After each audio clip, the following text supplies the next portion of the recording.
Soil यानी कि मिट्टी सबसे महत्वपूर्ण कंपोनेंट में से एक है जो पृथ्वी पर जीवन को बनाए रखने में मदद करती है। और हम ऐसा क्यों कह रहे हैं?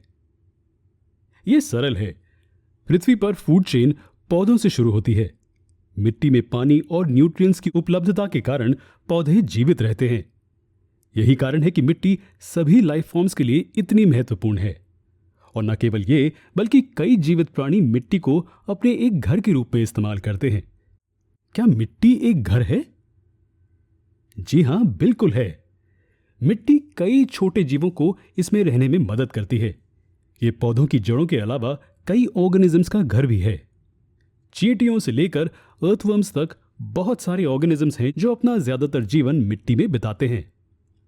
मिट्टी में न सिर्फ पौधों की जड़ें होती हैं, बल्कि कई जानवर भी होते हैं।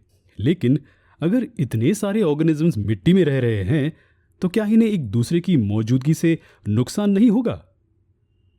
और पत्थरों के बारे में आपका क्या कहना है? हम जानते हैं कि मिट्टी मिनरल्स और न्यूट्रिएंट्स के अलावा पत्थरों से भी बनी होती है। तो इन सभी पत्थरों के बीच छोटे जीव कहाँ रहते हैं?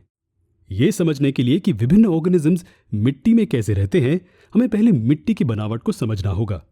यानी कि हमें ये समझना होगा कि अलग अलग लेयर्स पूरी मिट्टी को कैसे बनाते हैं। तो यहाँ हमारे पास अलग अलग लेयर्स का एक क्रॉस सेक्शन है। आप इस क्रॉस सेक्शनल व्यू में कितनी लेयर्स देख सकते हैं? हम यहाँ 5 लेयर्स देख सकते हैं। हर लेयर में सब लेयर्स हैं, लेकिन अभी के लिए हम सिर्फ 5 मेजर लेयर्स को देखेंगे। हर लेयर को होराइजन कहा जाता है। तो सबसे ऊपर वाले लेयर को ओ होराइजन कहते हैं। अगला है ए होराइजन, जिसके बाद बी होराइजन आता है, फिर सी होराइजन और अंत में आर होराइजन आता है।